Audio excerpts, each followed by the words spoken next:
scrutiny over the flood control scandal intensifies, tensions also flared between Manila City Mayor Isko Moreno and Manila 3rd District Representative Joel Chua.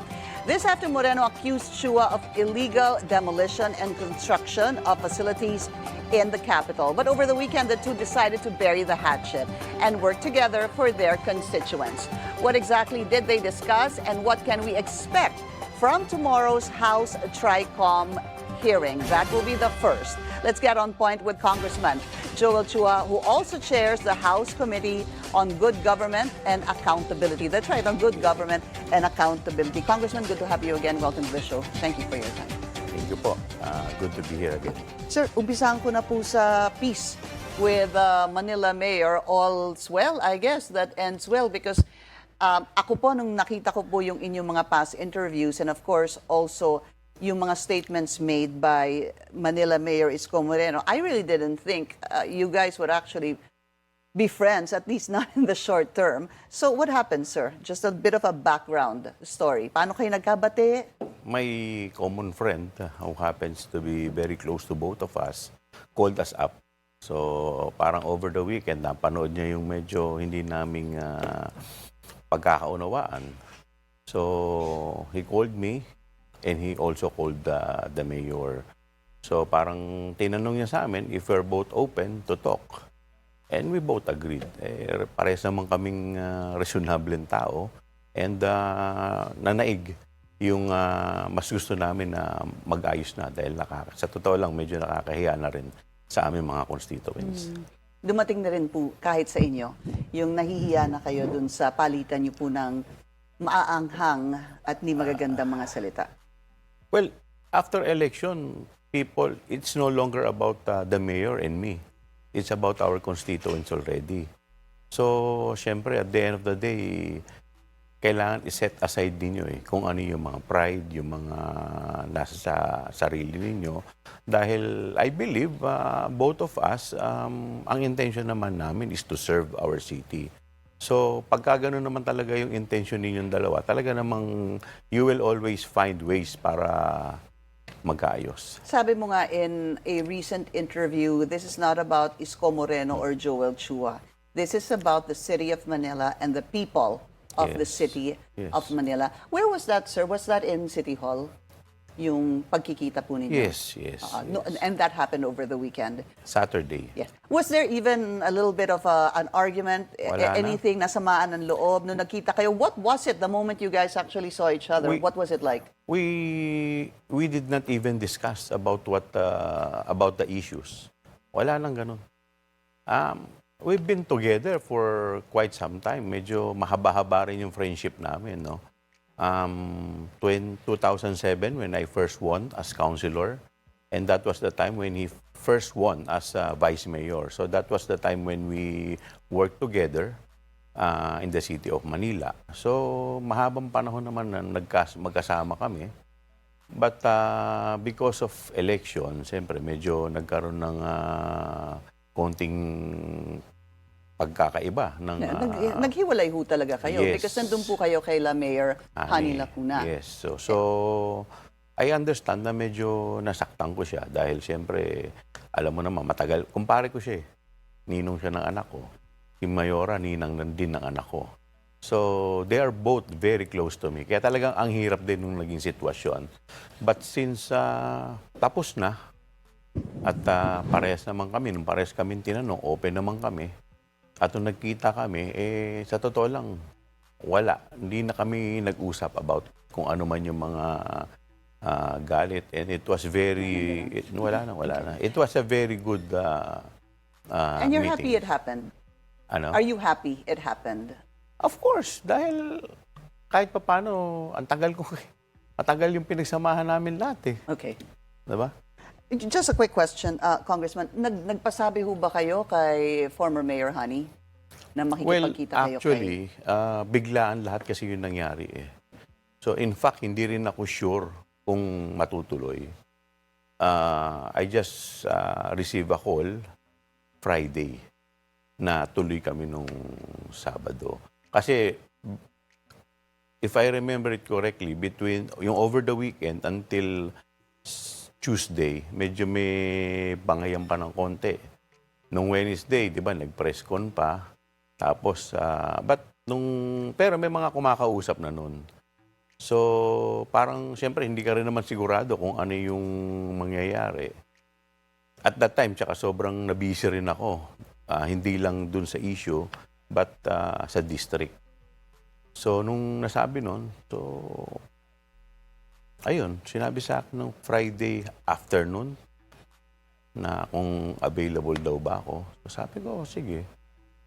So, but after that, I texted her. So, Could you share with us, Mama Huban, loob naman sa inyo wag na, siguro, wag na lamutan. Alright. Okay, that's okay, sir. Yes. So, this also, there was also a premise here, baka meron pong mga nagtataka, ano ba nangyari sa pagitan nyo, maliban po dun sa nakaraan, ano po? Let's just clarify for Yes. context. Ito kasing sinasabi ni Mayor Isko na demolished, Resac ho ba tama? Resac covered court. Yes. Ang sinasabi po, siguro kayo na po ang magbigay ng background because it was supposed to be demolished because what you wanted to do was to build parang a halfway Community center. community center Yes. back in It was- 2020. However, Noong 2020, actually, the former Congressman Yul Servo Nieto, he was going to develop that area. So, nabagsak na ng pondo, but para ang gagawin niya parang sports complex something or so nung time na yon nasimulan na, but unfortunately inabot ng COVID. So, hindi natuloy.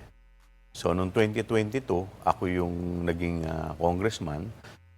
But since nung 2022 to 2024, parang salingkit lang ako sa Congress because I was with the Action Democratico.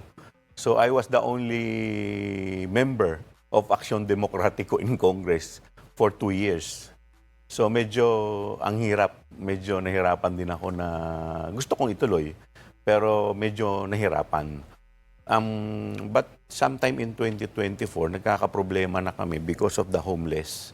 Dun sa kahabaan ng Rizal Avenue, ang dami mga homeless na natutulog. So, it was actually yung former mayor, si Mayor Hani Lacuna. Sabi niya, ano bang po pwede nating, nung nag-usap kami, magawa dito. So, sabi ko siguro maganda halfway house. So, lagay natin dito. So, doon nagsimula. Then, nagpa-design kami. Halfway house sa baba. Tapos, since ano din siya, doktor.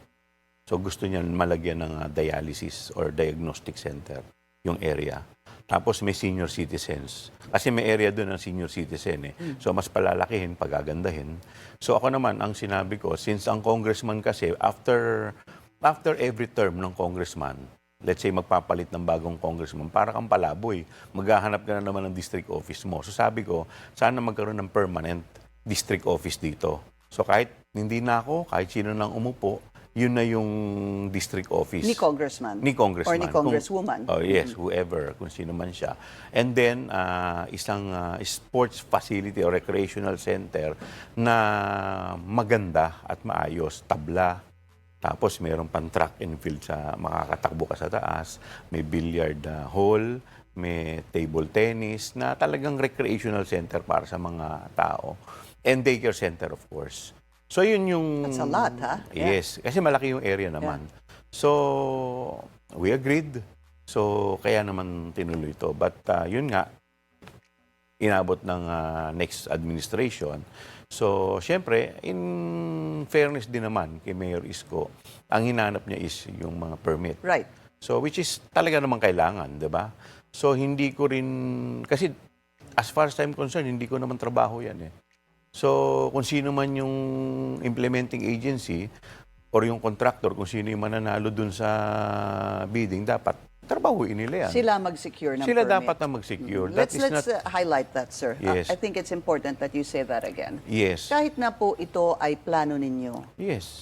Kahit na po ito ay plano ninyo and even the mayor Yes. back then, Yes.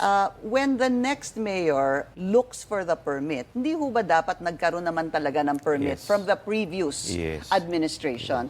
Mayor Well, Honey. Kasi parang ang nangyari kasi niyan is nagkaroon ng implied ano na yan, parang okay, wala namang problema dahil in fact, wala akong basta't may coordination naman sa City Hall, kadalasan pagka government, national government project, talaga namang hindi ako sigurado kung lahat yan may permit. 'Di ba? Pagka mga national government project. So, maski dati pa siguro. But local. This is a local project. Hindi. The funding is coming from the national government. So, yun naman yung pinakisuyo ko. So, because yun nga, yung kailangan, yung need doon sa lugar. Area. Yes. Kasi kung titingnan mo yung halfway house, maganda eh. May tulugan siya, may shower, may toilet, may kainan para sa mga homeless. Parang soup kitchen. Yes. And then, the following day, alis na sila. Yeah. But the facility will be turned over. At the end of the day, yung facility will be turned over to the city. Yeah. The problem though, Congressman, I guess, is also for everybody's knowledge, no? When something like this happens, sabi mo nga, nung medyo hindi pa kayo bati, hindi pa kayo bati nun, sabi mo nga, bakit ba sa amin ang hinahanapan palagi ng permit? Bakit palaging congressman? Pagka ganun ho ba, kahit na sabi mong implied with Mayor Honey back then, anything can happen after 3 years. Eh. I guess what's really important is everything is done officially. Yes, tama naman. Right? Yes. Para wala na pong... Agree. Okay. Yes, agree. So, what happens now? Siguro moving forward. Well, hindi ko naman, kasi when we meet, hindi naman namin, wala naman kami pinag-usapan about that eh. Although, syempre, yung kwentuhan, di ba? But I guess, wala namang, kung mag-apply eh. Di ba? As long as lahat ng requirement, And who applies? Because I listened to your past interview. Parang sinabi niyo, it's supposed to be DPWH. Would that be correct, sir? Yun ang alam ko. Or the contractor. Either of the two, di ba? So, kasi sa totoo lang, di naman ako nakikialam sa mga ganyan eh. So, basta ako, ang trabaho namin as district representative, yung mga needs ng constituents, kung pwede ka naman makaka-request sa national government, maibaba mo. Like for example, during my first term, naka-request ako ng mga ambulansya. I mean, fire truck sa DILG kay Secretary Abalos. So, naibaba ko sa distrito ko dahil nga sa sobrang dami ng sunog na inabot namin. So, Okay. yun naman ang namin eh. Para at least kahit paano, yung district namin, yung mga pangangailangan, maibaba. All right. And let's talk about, let's shift topics, sir. Flood control. Alam naman po natin na yan po ang pinag-uusapan. Sa inyong distrito, third district po kayo. Yeah. I think the mayor said, Yorme said, meron kayong 4.2. Kung tama po yung rinig ko dun sa video na napanood ko, would that be correct, sir? Hindi rin ako familiar. Although ang alam ko, that is from 2022 up to 2025. So, 22, 23, 24, 4 years, I think. So, is it important for you to check, sir? And is it important for you to check, number one, how much? And if they're actually working, kung meron pong substandard, at kung meron pong ghost? yes. Actually, but the problem is, yung first term ko, so that is 22 to 24, pagkakaintindi ko kasi yan, binabagsak yan ng national government. Project nila yan. So ako naman kasi, pag project ng national government, hindi ko pinakikialaman. So I don't meddle with the national government projects as long as hindi napeperwisyo yung distrito ko. Although, I would from time to time call their attention. Like for example, gumawa sila ng isang project na tinamaan yung distrito ko, yung NLEX SLEX connector. So, tinamaan yung distrito ko somewhere in Blumentritt. Nagkabaha-baha. Why? Kasi nagbara-bara yung mga drainage. So, nagtayo sila doon ng mga daanan, pero ang problema, yung mga drainage doon, bumaha. So, initially, hindi ko... Bumaha o bumara? Bumara kasi yung mga semento, Okay. Walang nadaluyan? Yes, walang nadaluyan. So, ang ginawa ko, hindi ko naman alam kung sinong tatawagan ko rin. So, ang ginawa ko noon, at that time, ang tinatawagan ko at kinukulit ko, DPWH. Sabi ko, yung lugar ko dito, nagkakagulo-gulo. Ang pangit, ang baha. Una-una, pumangit yung area. And then secondly, bumaha. So sabi ko, ayun, susungkit-sungkitin nila. But Yeah, that's not enough. that's not enough. Yeah. Ang problema is, feeling ko lang, parang gumagawa ng project ang mga national government nang hindi nagko-coordinate. And that's something that needs to be talked about. There's going to be a hearing tomorrow, and I think it's also important to highlight that, sir. Because to be Yes. frank with you, hindi na po namin alam ano ba talaga ang batas when it comes to national projects, Yes. funded projects, and what is the participation or the Yes. oversight of congressmen or the local government officials. Parang medyo nagkakalabo-labo po. Maybe that's something that can be covered in tomorrow's hearing, but we'll talk about that after the break. We'll continue.